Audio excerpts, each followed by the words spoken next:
Due to the graphic nature of this program, viewer discretion is advised.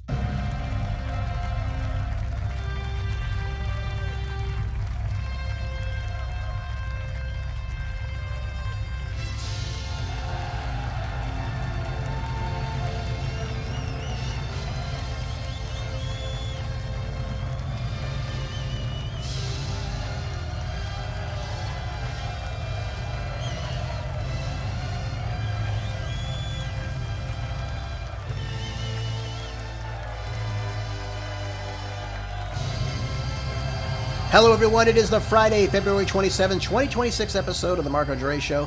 Thank you for tuning in to hear today's groundbreaking news right here in America and across the board, where the facts are facts and hard truths thrive. Let's begin the best hour of radio, informative, uncensored, unapologetic, and ready to go.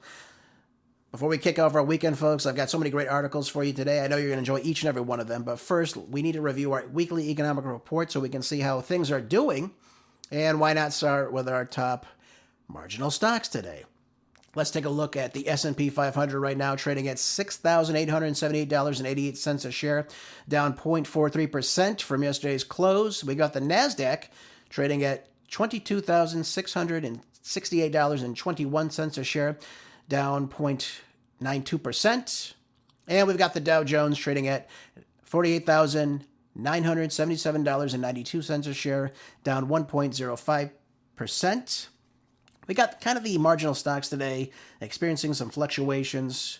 And from today and this week, we got the S&P 500 seeing drops due to the high valuation stocks within, due to the inflation we're seeing. We got the NASDAQ struggling today because of the AI-linked megacaps and the semiconductors seeing more profit taking as of late. And while we look at the Dow Jones, we're seeing it lose some momentum. Again, driven by weak industrials, financials, consumer cyclicals right now. Still remaining near record highs, which is great. I'm sure Pam Bondi is absolutely elated because of this. Let's look at our tech stocks really quick. We got NVIDIA trading at $178.88 a share, down some 3.25%. Meta is trading at $641.19 a share, down 2.41%. Apple, $266.62 a share, down 2.32%. Amazon is trading at $209.66 a share, up just barely at 0.84%. Alphabet trading at $308.05 a share, barely up at 0.22%. Both of them are seeing some rebounds today because of the cloud and e-commerce upholding and boosting their stocks. Then we look at Microsoft. $394.31 a share, down some 1.85%. Dell Technologies, the big winner today, trading at $147.63 a share, up 21.56%. Remarkable. We're seeing a really strong AI server revenue, keeping it right up there today. Very, very good close today. And we got Broadcom trading at $318.71 a share, down 0.93%. And finally, Bitcoin trading at $65,568.42 a share, down some 3.24%. We're seeing this reflection in the macro risk aversion right now we're seeing with the Bitcoin. I thought it would go back up, but again, we're seeing it kind of maintaining in the 60s right now, seeing it more profit-driven right now as of late. So really, we're seeing a lot of the tech stocks down today, anywhere between 1.5 and 3%. And that margin, again, due to the higher treasury yields that we're seeing. We're also seeing a pause around the AI. The investors are instead looking to more defensive sectors. Think healthcare, think utilities, consumer staples, telecommunication, things of that nature as of right now. Let's look at our precious metals. Let's look at gold first. $5,186.90 a share. Remarkable, really. Up 0.44%. We've got silver trading at $89.28 a share, up 0.22%. Platinum and palladium had a little bit of a drop off today, but not too much, not noticeable. Platinum is trading at $2,276 a share, down some 0.18%. And palladium trading at $1,758 a share, down 0.11%. Again, you're seeing gold and silver being the real winners today, They're the safe haven assets, and they're both in high demand. Gold is gaining, and again, it's staying above the $5,000 threshold, as we're seeing a lot of it being very, very strong for investment potential right now. Silver does the same exact thing for you. Again, they're both up. They're staying up. It's, again, you're seeing this happen because of what's taking place with the dollar. And you're seeing platinum, palladium kind of trading at a little bit lower today, again, because of the softness in their industrial fields. Again, not too noticeable, but it is happening right now. Let's take a look really quickly, too, at our oil prices. That's very important, especially with the oncoming war that we're seeing right now. Brent crude is trading up at $73 a share right now. That's per barrel, up 3.05% from yesterday's close. We got WTI crude out of Texas trading at $67.14 a share, up 2.96%. Murbain crude out of the United Arab Emirates is trading at $72.25 a share, up 1.7%. And Urals crude, I got this out of Russia today, but to kind of diversify how we're looking at all these crude stocks, folks. They're trading at $56.73 a share, and they're down some 0.51%. And again, the overall reason for that is the falling of price due to the sanctions being put on them, the export disruptions we're seeing. But you're seeing Brent crude, you're seeing WTI, you're seeing Murbain crudes. They're rising slightly, again, because of the tensions in the Middle East. You're getting reports about the waging war that will take place very soon, which gives way to supply disruptions and trade route uncertainty. Again, if Iran shuts down the Strait of Hormuz and no oil is coming out of the Persian Gulf, you're going to see that uncertainty kick off because the supply is going to go right down. It's not going to be good. So, once these nuclear talks, and of course the war begins, and I do believe it will begin very soon, possibly this weekend, could be next weekend, I don't know. But I just know that it more than likely, folks, is going to happen. I hope it doesn't, but everyone I'm listening to that knows something is telling me this is going to happen. You don't amass a fleet that size in the Arabian, the Mediterranean, surrounding Iran, and not do anything but pull out. Especially when you're, quote-unquote, talking to them. Which, again, why would you send two negotiators that have no concept of the region? They don't know what's going on inside Iran. They're not skilled negotiators. Why would you send them to meet with Foreign Minister Arachi? I mean, it doesn't make any sense unless it's not that serious for you. We see the same thing taking place with the Russians, for example. We know that when both Witkoff and Kushner both met with Dmitriev, it wasn't serious. It was all about the money.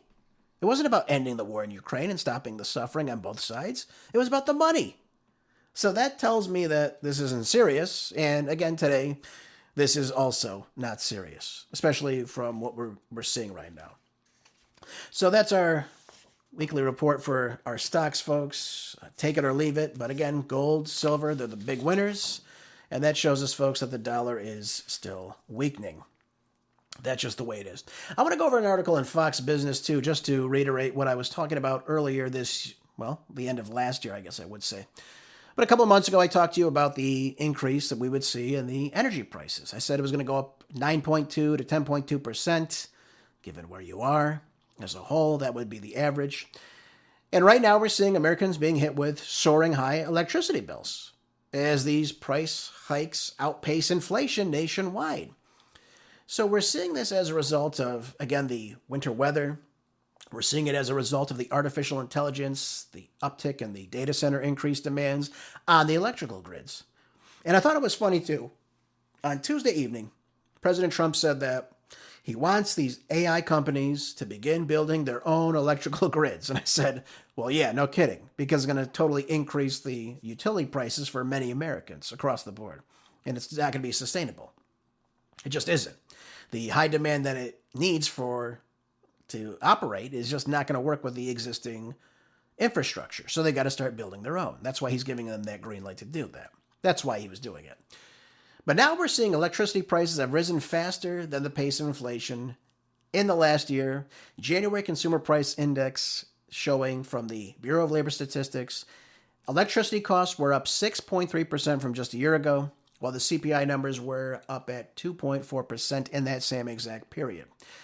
We look at the data coming out. We see the electricity prices rose nationally from 12.82 cents per kilowatt to 13.72 cents in that time frame. That's a lot. And this increase was upwards of 7.1%. So these prices are going to be going up. And if these AI companies don't start building their own infrastructure and they're pulling off the existing power grids, that's going to cause your price to light your home, heat your home, cool your home, whatever it might be, that's going to start going up. And by the way, these data covers all the electricity use all across the sectors of the economy, residential, commercial, industrial, transportation, you name it. Everything is keyed in right now. So this is very important. I told you these prices were going to go up. I forecast that to you in December, and we're finally seeing them admit to it. That's what it comes down to. Now, some of you were asking, why is this taking place, though? What is the reason besides the AI boom that's taking place? And a lot of the reason has to do with we're looking at things like environmental things. You're seeing, for example, them moving away from using reliable sources and cheap baseload power to, again, upgrade these power plants and facilitate them. So they're moving away from natural gas, nuclear, coal, and now they're trying to go into wind and solar. Well, they're not reliable. They're not able to keep up with the demand of the power grid. So now you're seeing the uptick in the amount of kilowatt per hour. That's why you're seeing it. And a lot of these states are, well, primarily they're left-wing states. If you look at it, the largest price increases, we've got Pennsylvania at 18.93%. It's crazy. Rhode Island, 16.32%. New Jersey up at 15.74%. Maine, 14.97%. Ohio, 14.45%. Maryland, Washington, California, all in the 12% range. We got Indiana at 11%. And New York, good old New York, the Big Apple itself. Yep. State of New York, though, is at 10.7%. So this is what's taking place. Now, we see some minor increases, or small increases, I guess I'd say. Maybe some decreases here. But they're not matching those massive increases. We got West Virginia at 1.42%, Iowa 1.25%, South Dakota 0.65%, Arizona 0.16%, North Carolina's in a dead even.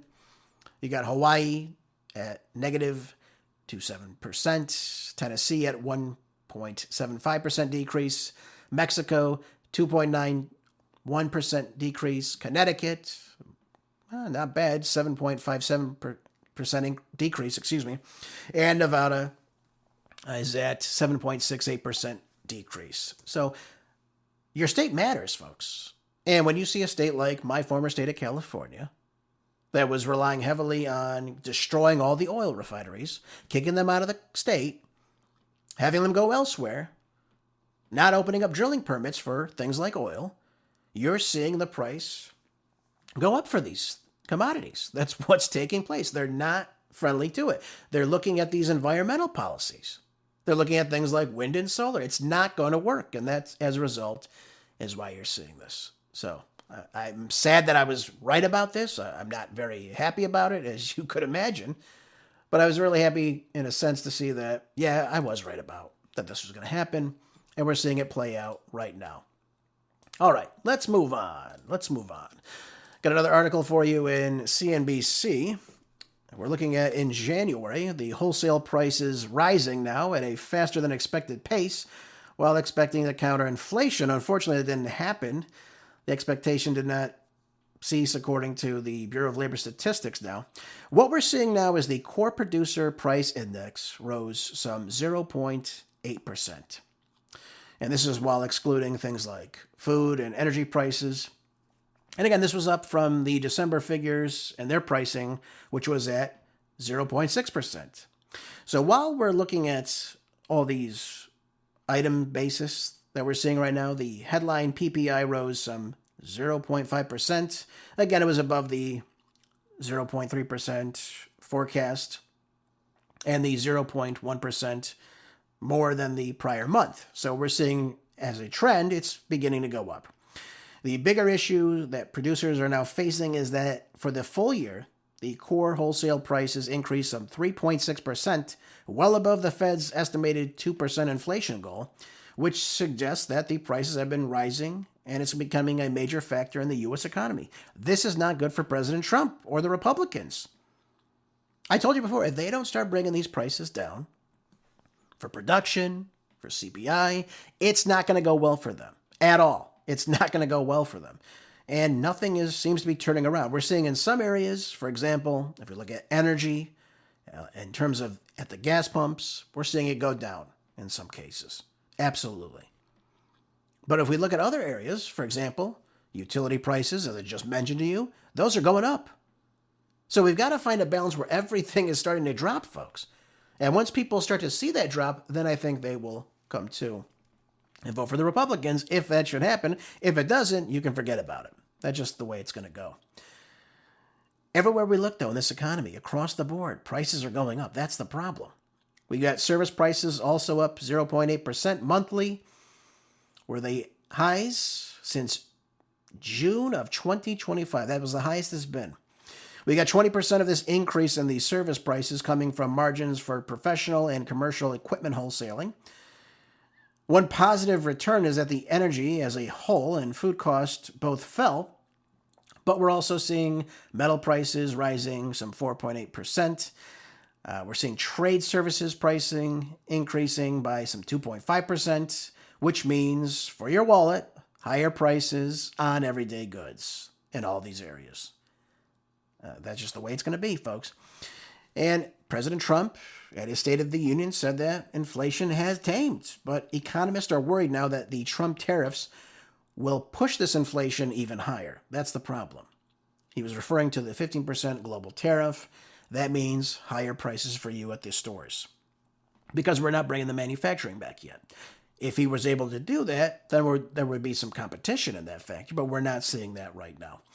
This matters because the U.S. is largely dependent, too, on the foreign imports. That's just the way it is right now in this country. We're seeing less domestic production. So those 15% tariffs will fall upon you, the consumer. So you have that to look forward to, folks. And, I tell you these things not because I want to upset you. I don't want to, turn you off on the Republican Party, but this is what we're seeing right now. This is the end result of this. So you can come up and tell us, hey, everything's great, everything's good, the economy's better, we're in the golden age, but no one's buying it. That's the problem. No one's buying it. And if no one's buying it, that's not really a good sell for the midterms coming up. That's why you're seeing in states like Texas, more Democrats are going out right now and early voting than Republicans. That's not a good sign. That doesn't mean it's the end-all be-all for Texas. But we want to see Republicans in vigor to go out and vote for Republicans. Because the Democrats are not going to solve this problem. They're going to make it even worse. We know this because they gave us 4 years of Biden. They gave us 4 years of these bad policies, and everything rose 25 to 30%. So just the way to look at it. I mean, do you want it to go up a lot or do you want it to go up a little? That's the thing. But a lot of the young voters, I didn't think President Trump spoke at his State of the Union directly to them, and he really should have. That's the voting group that he needs to really get motivated to come out and vote for him. But he didn't speak to them. He didn't speak about the opportunities that he's creating. He talked about investments, but we need to see that take place. And until that takes place, you're not going to see these people come out and vote for Republicans. That's why you saw Mamdani win. That's why you saw Wilson win. Mikey Sherrill in New Jersey, the lunatic Abigail Spanberger in Virginia. Look how that's going, too, by the way, Virginia. Are you happy with that vote? I don't think so. She did a complete 180 on you. And I was sad to see, though, Mikey Sherrill get a little boo going towards her way at the hockey match she was at as of late. But these are who these Democrats are. This is who they are. I got an article for you out of Paul Craig Roberts. And, again, interesting article came up on his website, and it's called "The Substitution of a Tariff for the Income Tax Would Recreate Free Americans." And I said, this is interesting. What is he talking about here? You'll recall that President Trump asked the question to Congress during his State of the Union speech. For everyone who believes in this statement, the first duty of the American government is to protect American citizens, not illegal aliens. To which, of course, not one single Democrat stood up at all. Isn't that nice? They care so much about you folks. You vote for them time and time again. They could give less than a damn low. That's the problem. I think you would be upset about this. Some people do not care, but that's where we are as a country right now. Democrats in both houses care more about the third world illegal invaders than the American citizens. I mean, again, it's a huge disaster for the future of our country and a risk towards everything we know and love about America. The freedoms that we're given, the way our economy works, all these things are at a big crossroads right now as a result of this. When you have people that do not care about this country at all, and they want to change that. Now, President Trump spoke later about his tariffs, speaking directly to, I believe, the Supreme Court justices. And again, that was completely right on their behalf. They were 100% illegal and unconstitutional. I'm not disputing that. You know that. I said that time and time again. I said they were going to get shot down. But he alluded to another aspect briefly when he said that the tariffs would eventually replace the system of income taxation. And he was alluding, of course, to the direct tax given to us by the wonderful progressive Woodrow Wilson in the form of the 16th Amendment in 1913. Now, none of us were alive then, obviously. Does anyone listening believe that the founders, though, would want us to pay a tax on our direct tax on our wages? I don't think so. I really don't. They went to war with Great Britain over a 2% tax on tea. So I doubt they would come out in favor of you being taxed off the top from the means of your labor. I just don't believe that, folks. I really don't. And I look to the Constitution, and I say to myself, Article 1, Section 9 says what? No capitation or other direct tax shall be laid unless in proportion to the census. That's we the people, folks. Now, some populist groups at the time were, I guess, happy about this and wanted this to happen, but it wasn't backed by the whole of Americans. Now, Paul Craig Roberts gives us some context of direct taxation. And he says that the income tax enacted in 1913 converted free Americans into serfs or slaves. The reason I can say this is that the historical definition of a free person is a person who owns his own labor. Well, that's simply not the case anymore. We no longer own our own labor, do we? Certainly not. We have to pay off the top, or we have to pay every year. We pay our taxes. So we don't own our labor. And that's a big problem. But the bigger problem is, who doesn't own their labor? Well, that would be serfs and slaves. They don't own their labor. So are we to suggest that we're serfs and slaves in our own country? I mean, this is a serious topic that we should be discussing, I would imagine. It's very, very important to talk about this. And when we think about these things, when we think about our lives and our livelihood and the purchasing power of what we have, it's all stymied because we pay heavily in income tax, state income tax. And that's just right off the top, folks. It just goes right away. You have no say in it. Whatever they demand, you pay that rate, and it's gone. Can you imagine that? 30% of your day, it just goes right to the government of what you worked for, you worked hard for. Your physical, your mental, your intellectual labor is just gone off the top. It's unbelievable when you think about it. He brings up a good point, though. He says, historically, serfs owed a portion of their labor to their feudal lords, Normally, it didn't exceed 30% of their labor. We have Americans now paying more than that in a federal, state, property taxes, you name it. And again, property taxes. You never own your land. Even when you pay off your house, you still owe the government money. That's not ownership. That's renting, isn't it? I mean, that's what it is, right? You need to pay after you buy it? I mean, that's just ridiculous to me. You're really a land leaser when it comes down to it, and you lease your land from the state of which you live in.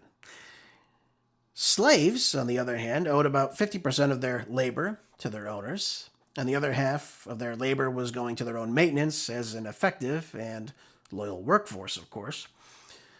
But for most Americans, this federal income tax was sold to them as it was only going to go towards the wealthy people, right? They would be the only ones that would be taxed directly. Sound familiar? Go look at Mom Dummy in New York City. Only the uber wealthy are going to pay this tax. What happens when he can't fork the bill? Well, we got to start looking to other alternatives. It's got to fall on everybody. See how these work. Now, this is how they got it in place, though.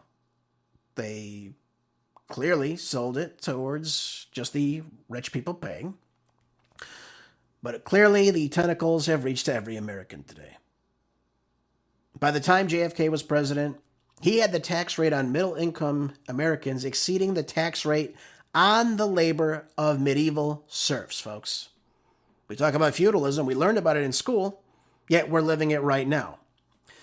And the tax rates on upper-income Americans exceeded the tax rates on the 19th century slaves.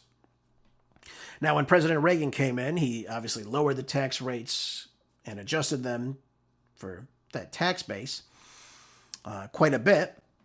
But regardless, Americans do not own their money from their labor because it's just siphoned off the top. It's amazing that we go through with this. But here we go. Here's the main takeaway from all this. I think we can talk about the history of the 16th Amendment and how it's unconstitutional. At least I believe that it is.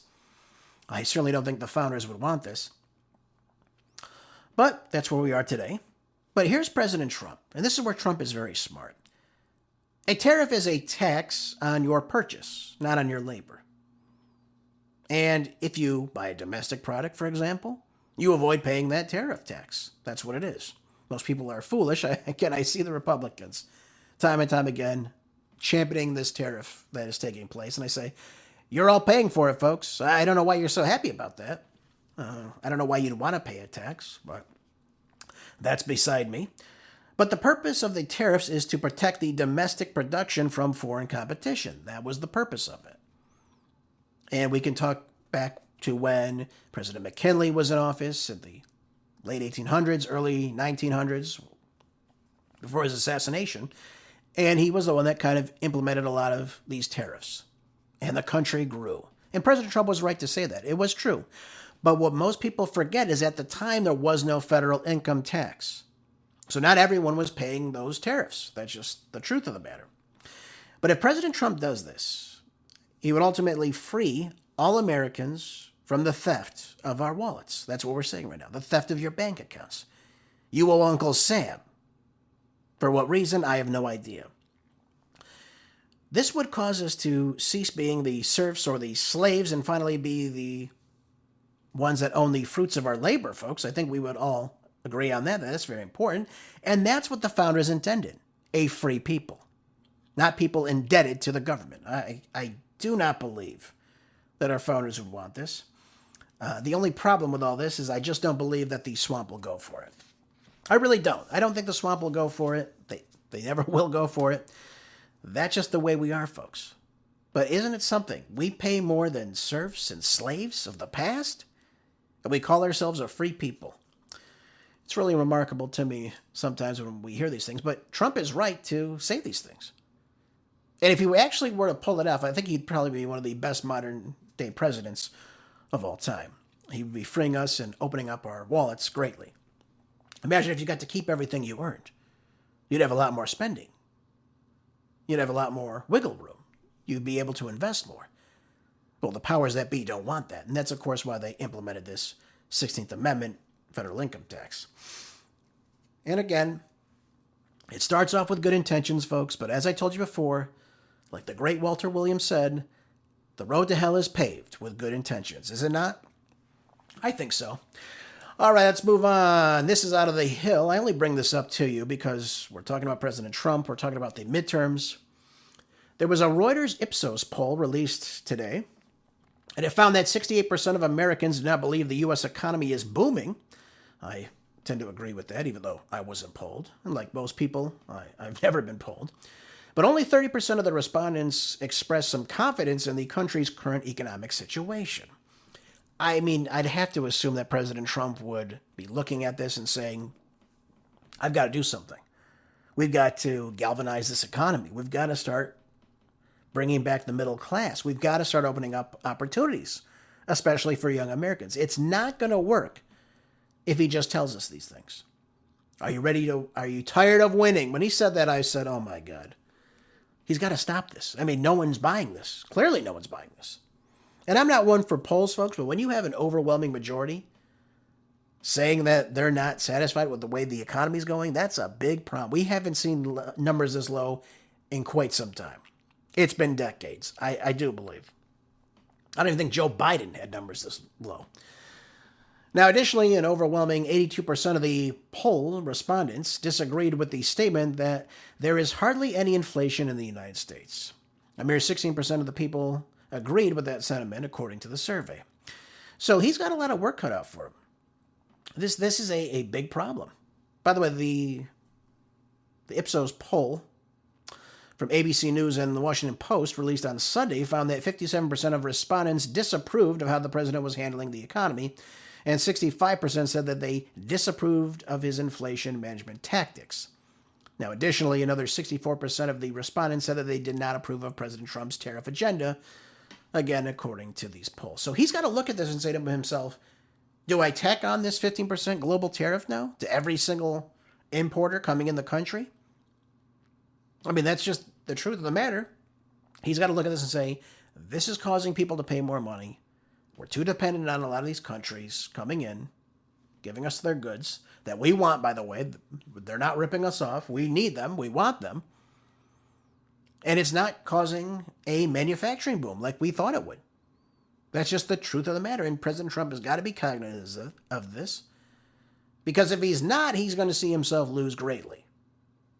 And he'll spend the rest of his tenure as president as a lame duck. And I don't think he wants that, folks. I'll just be honest with you. He doesn't want that. I mean, it'll just be the same old that we saw the last time. Oh, folks. The Speaker Johnson should be getting to work right now. Not just sitting on his hands doing absolutely nothing. They need to pass the SAVE Act. They pave way for it, absolutely. We need that. It would help protect our elections. That would be great. But get the economy rolling. Start cutting taxes. Start bringing the jobs back to America. Open up opportunities for young Americans. That's what we need to see right now. Oh, by the way, out of Newsmax, there are reports coming out saying that Trump envoys were disappointed in the Iranian talks. Well, no kidding.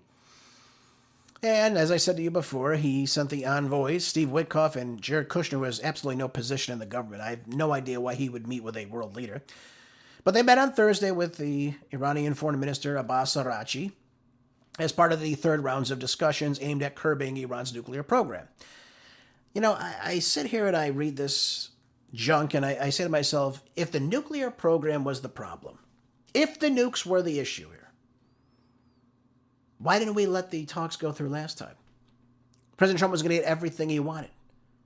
Why doesn't he go out and say, listen, I want enrichment down to a certain amount where you can have, obviously, your medical needs, your environmental needs, whatever you need it for, besides building a nuclear weapon. And we would like to have verification. We'd like to have inspectors come in to see your nuclear facilities just to make sure. And they, of course, swear off that you're not going to do this. That would be the good approach to this. We had the plan intact last June, but he let Israel destroy it. And, of course, we know now that he greenlit that attack to happen. And it totally disregarded everything in terms of the negotiations. Now we're sitting here saying, well, Iran's building another nuclear weapon. Now, they've said time and time again, I don't know how many times I have to say this to you. Since 2003, they said we're not building a nuclear weapon. Every time they've been inspected, they're not building a nuclear weapon. They've said they're not building a nuclear weapon. Yet, time and time again, all we hear is how Iran is this close to building a nuclear weapon. Pretty much my entire life, they've been saying this. That Iran's going to build this nuclear weapon. They want to destroy the West and Israel and the United States. And it just never has happened, folks. I don't know why. but here we are. The problem is it's not about the nuclear weapon, because these talks are not serious. Okay, Kushner saying and Witkoff saying they're not, they're disappointed means absolutely nothing. The reason they're disappointed is because they do not want them to have any type of ballistic missile program. That's why they're saying this. They don't want them to fund any more of their allies in the region. They want that sworn off. Iran says, no, look, we'll talk with you about the nuclear weapons program. We've already wanted to talk with you about this.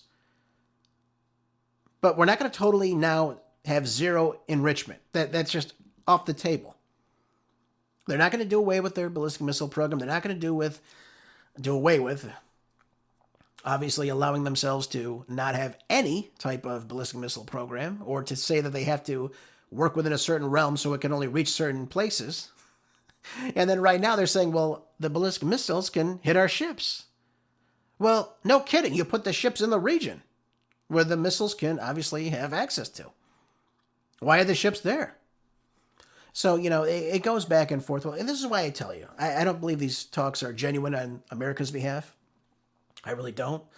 I think Iran has made it very, very clear that they will not abide by just totally taking down their ballistic missile program or limiting their capacity. And I'd love to know the evidence of where this ballistic missile program is that's going to reach the United States. I really want to hear that one. God only knows where that idea came up from. But this is where we are. And this tells me that we're not serious about this. So I don't buy this, that we're in good talks with them or we're speaking in good faith. I really don't. But here's the problem too. We have people on our own side saying that the Iranians cannot be trusted. And I say to myself, what do you mean they cannot be trusted? We're the ones that attack them. We're the ones that let Israel attack them when we told them we would meet in good faith about this nuclear program. We're the ones that ripped up the JCPOA. The one thing that was holding them back from ever building a nuclear weapon at all. We signed our name to that. We ended up ripping it up. And now they're in a position where like, hey, nothing is even binding us, but we're still not building a nuclear weapon. So this is why I don't think these negotiations are going to come from anything other than the end result will probably be, we try to talk to them. We told them no enrichment. We told them no nuclear weapons. No, none of this. And now we've left ourselves with the only possible option. We've got to just go in and destroy them. We got to go in and take out the government. We'll talk to you about the protesters. The same old lines keep coming up and up and up again. But I want to play you a gentleman, unfortunately.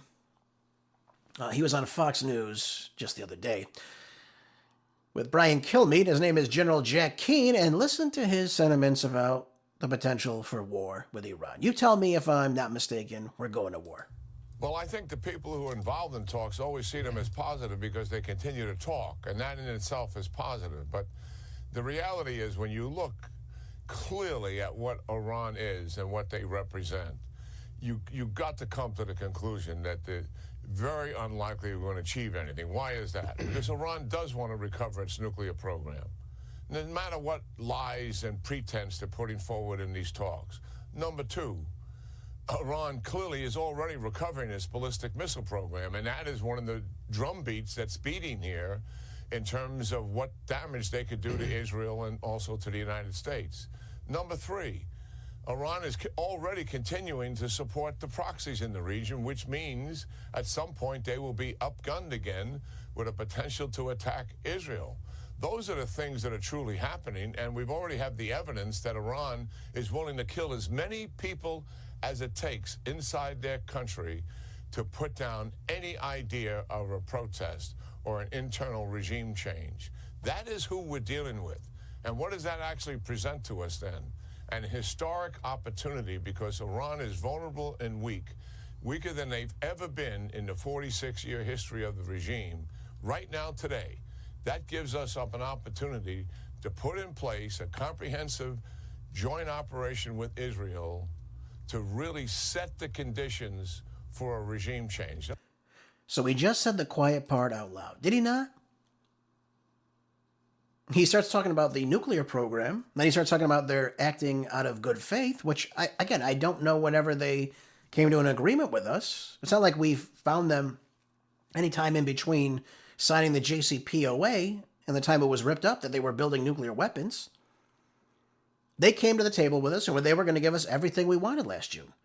We're the ones that killed the lead negotiator. We're the ones that killed their nuclear scientists. We're the ones that killed members of the IRGC.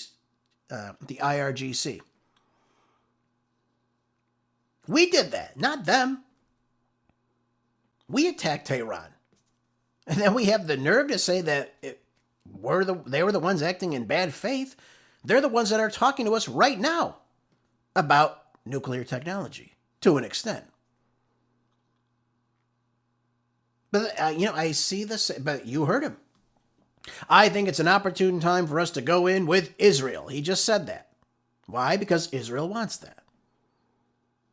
They don't pose any threat to the United States. Their missiles are not going to reach the United States. Come on. Let's be realistic about this. He's just simply spouting off Israeli talking points. That's all it is. Iran has never attacked us. They never threatened to attack us. And Arachi has even said, we responded in kind. We didn't attack anybody. You guys attacked us right when we were speaking with you. So I don't know how we can come out and say this, but they have to foment it. They have to say things like, well, look what they've done to their protesters, which again, we know is completely fabricated, 100%. We can talk about other things too that they're talking about. The regime has never been weaker. First of all, that's not true at all. I told you before because, again, I do my research. They had a National Day of Rally. And they had millions of people in the streets of Tehran in support of the government. There's no indication that the regime has been weaker or that the people are not in favor of their own government. It just doesn't exist. And I don't tell you that because I want to tell you that. I'm telling you that because that's what's taking place. But then we have the same thing. We have other people coming out. And by the way, General Keane, who's very keen on war, yeah, he's very keen on that war, sits on the board of one of the defense contractors. Isn't that nice? So he gets a little bit more coin in his pocket when we start to build more weaponry. Very good. I'm sure that's not a conflict of interest for him.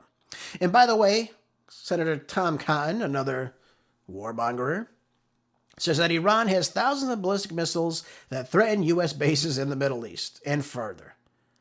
Well, no kidding. Well, of course their missiles can reach outside of Iran. What does that mean? I mean, this is the stupidity about all this. Doesn't have any, again, that'd be like saying Russia has missiles that can reach our bases in Europe. Well, no kidding. No kidding. Notice they haven't hit any of them. Notice Iran has yet to hit any of our bases. If Iran was this hell-bent on destroying U.S. bases, they would have done it by now. They would have done it by now. They've had the opportunity for quite some time, by the way. And I do believe that people like Tom Cotton, General Keane, the Lindsey Grahams, right? Old little Lindsey. Never saw a war he didn't want to get us into. Of course, for Israel, of course. Same thing, Marco Rubio. They're all the same. They're all warmongers. They're all arch-Zionists. This is who they are. And if this is good for Netanyahu, this is good for them. The only thing is it's going to be bad for everybody else. Including Israel, too, by the way, which is why I don't really understand this. I don't understand why they would do this. But I digress, folks. I really, really don't understand some of these things. I really don't. Let's talk about the Cuban speedboats that had 4 people killed just the other day. This is very interesting. This is the Associated Press. Again, I find this article, again, very, very interesting myself. It says, Amijal Sanchez Gonzalez and Leandrin Enrique Cruz Gomez, I hope I'm saying their names right, were 2 of the 10 passengers on the speedboat late Wednesday evening that opened fire on soldiers near the city of Santa Clara in Cuba. This was part of an attempt to dock the boat and then conduct terrorist attacks on the mainland of Cuba. In the attempt, 4 people of this boat of 10 were killed and 6 others were wounded. And 1 Cuban soldier who was the commander of the boat, was wounded in the process. Now, the Cuban government has now released a statement saying that the majority of these 10 Cuban exiles, that's who they are, were very well known to have a history of terrorism on the island. Gonzalez and Gomez are both wanted by the Cuban government for their involvement in the promotion, the planning, the organization, the financing, the support, or commission of actions carried out on the national territory and or other countries in connection with acts of terrorism. So these people have a history of terrorism inside Cuba as well. And by the way, I'm told that Gonzalez himself is actually is alleged to have a history of terror attacks that have taken place recently inside Cuba concerning arson in relation to buildings, agricultural areas, farmlands, you name it. And the great all-knowing Secretary of State Marco Rubio has no answers when he was asked the other day about this. Yep, about the gang of 10 Cuban exiles with a speedboat registered in Florida, but somehow he has no idea what happened. He had no answers when being questioned about this the other day. But don't worry. Multiple people with ties to Cuba. He's going to check that out and, make sure that they were not American citizens or if they were permanent residents. He's going to check that out for us. I wonder if Rubio or Bondi would actually extradite these people back to Cuba, though, to seek justice. I wonder about that sometimes. I wonder if they would follow international law. By the way, as of late, the 6 living terrorists have been detained now and been given medical attention. But does U.S. intelligence know about this? Were they aware of this? What about the CIA? Rubio went on to claim that it is highly unusual to see... What does he say here?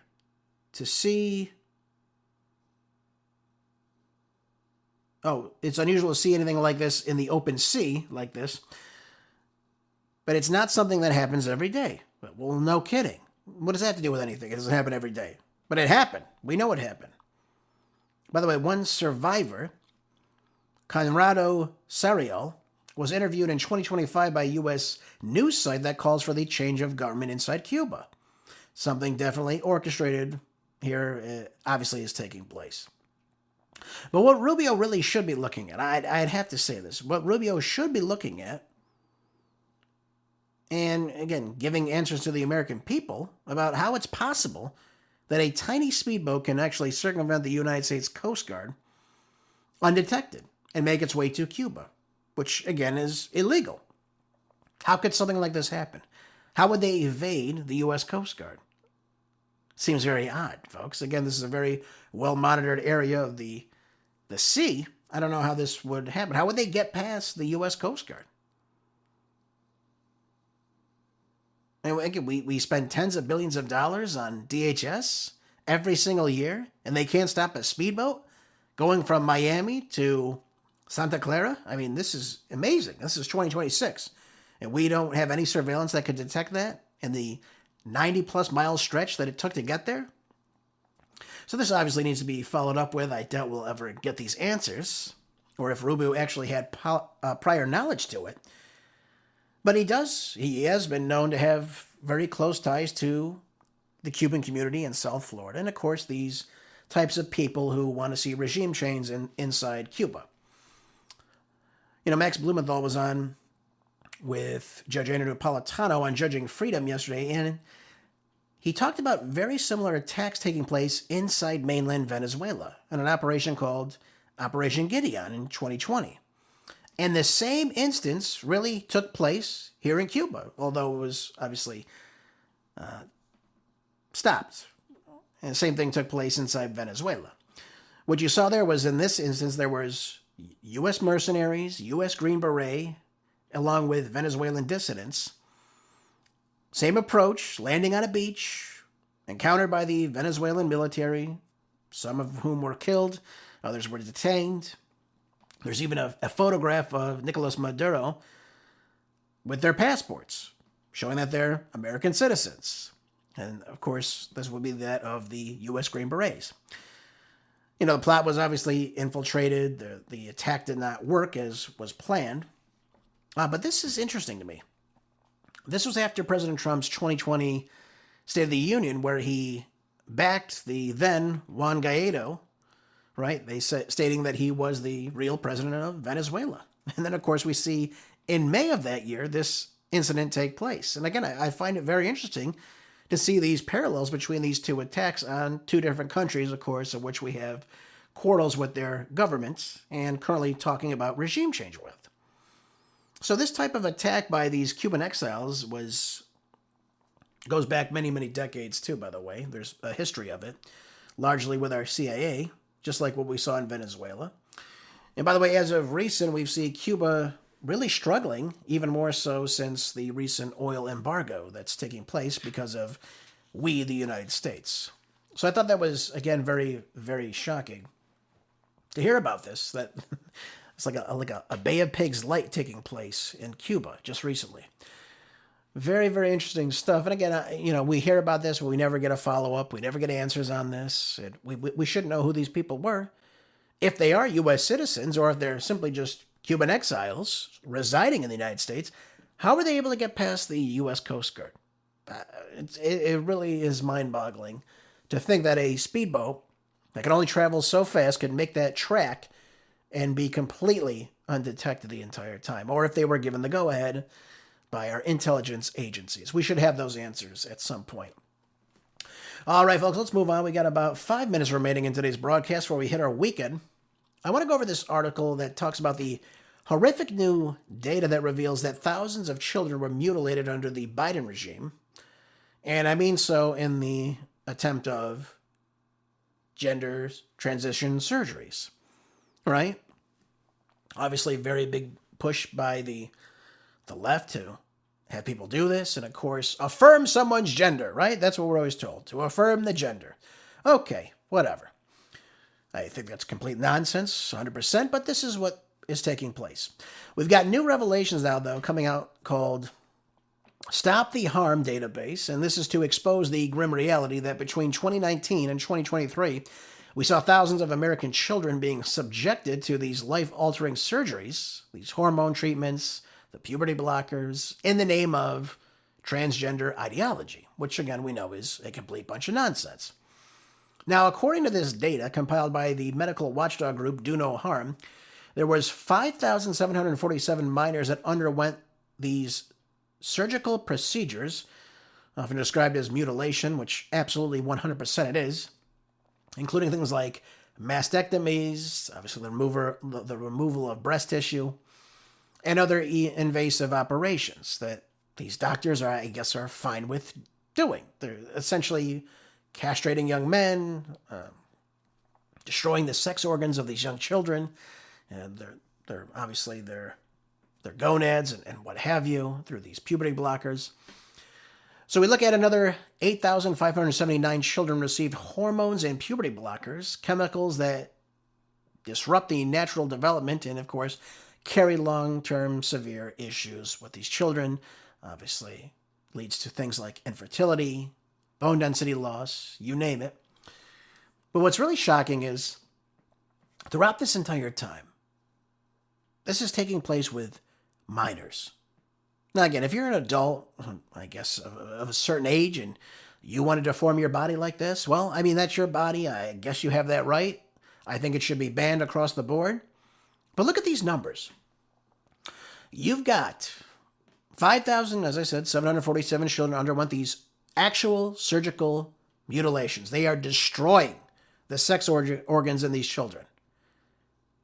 8,579 children received hormone or puberty blockers, which again destroys the sex organs, destroying their chance of ever having children.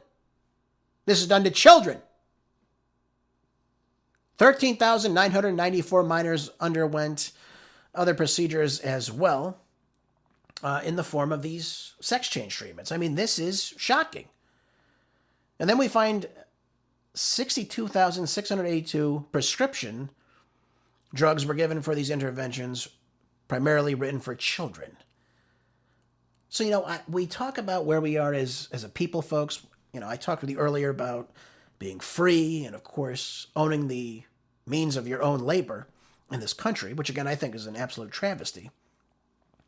But we look at the way we treat our children, the indoctrination that takes place, the idea that you would tell a minor that it's okay for them to destroy their sex organs and pretend to be the opposite sex, again, is a nation in decline. We see this take place, too, with the way we let children act in public, the way they act with police officers. Look no further than New York City recently. Police officers going through, I believe it was Washington Square Park, and they're getting ice and snow thrown at them when they were trying to break up a disorderly event. This is the way children are told to treat authority. How are you supposed to build a country when we have children acting like this and thinking that this type of behavior is okay? And the same thing goes for believing that you're the opposite sex. Why do we believe that lying at children is okay? And facilitating that lie. And again, the large majority of these cases, these surgeries, take place in liberal strongholds like California, Oregon, and Washington, where the resistance to any type of safeguard, of course, is the fiercest in this country. And it's a very, very disturbing thing to see this take place. I don't like seeing these types of things. I don't think anyone does, because we know that, again, these surgeries do not stop any type of wish to commit suicide. We still know the suicide rate is very, very high amongst these children, the LGBTQ, XYZ, WTUV, whatever the hell the group is that we push children into with indoctrination, with perverting them in public schools. But notice that this uptick, this strong uptick, took place right after Obama came out and said, you can use whatever bathroom you want to use. And then this whole entire movement grew right out of that. The genesis was right there. Use whatever restroom you want to use. And now we see grown men inside the girls' room, in parks and other public locations, in locker rooms, in public schools. I mean, this is the sickness of this society. And this is a nation that moves away from the words of God, the words of Jesus. And we say, hey, anything goes. Well, folks, when you say anything goes, anything goes. You go into the most decrepit, idiotic, depraved type of thinking that you can possibly get to. I have to say, folks, I think you would agree with me on this. But parents, again, being forced in some states to go through with this, should their children want that? I mean, that's another sick thing that needs to be done away with. You have governors like my old governor, Gavin Newsom, making California a safe haven for kids to run away to receive this so-called gender-affirming care surgeries. Absolutely sickening. His ass belongs in prison. Just for that alone. And again, he's one of the most anti-parental governors in the state of California, and he will be the most anti-parental president should he ever reach that platform. I pray to God it never happens. But this is very, very shocking, folks. And that's why you saw President Trump had that young girl who left her family, and people just affirmed this. And of course, a lot of times there's lots of regret as a result. Needs to stop. This should be banned. President Trump should ban this right away. If there's anything he does, ban these surgeries and throw the doctors and the people in jail that allow this to happen. 100%. Oh, by the way, I got about 30 seconds. Let me just go over this with you very, very quickly. Billy Clinton. Yeah, good old former President Billy Clinton is supposed to be speaking in his deposition today and about his relationship with the late sex offender, Jeffrey Epstein. That's what we're supposed to be hearing about right now. And no information has come to light from this. Hillary Clinton spoke yesterday saying she does not ever recall encountering Mr. Epstein. She's saying that she was open in her statement, saying I never flew on his plane, never visited his island, his homes or his offices. I have nothing to do with that. But Bill's relationship is much different. There's pictures with him. There's information regarding him in these Epstein files. And again, it brings the question to what actually is going on here. Did Hillary have no idea who Jeffrey Epstein was? She said she has no idea who he is. I find that very strange. She said the same thing about Ghislaine Maxwell. Doesn't know anything about it. Again, I have to shake my head to it. Ghislaine Maxwell has something to do with the Clinton Foundation. So I highly doubt that she has no idea who these people are or these people that her husband is hanging out with, especially a billionaire. Just thought I'd bring that up to you. But we'll see what Bill says today when the information comes out. We'll keep a look at it. Folks, thank you again for being here. I appreciate you so much. Hope you learned something from the show. Hope you'll share it with others. Make sure you're keeping your mind strong, body sharp. Always do that, folks. Have a great rest of the day. Have a great weekend. I will see you back here Monday for more groundbreaking news on the next Marco Dre Show. Until then, be good, stay busy, and God bless.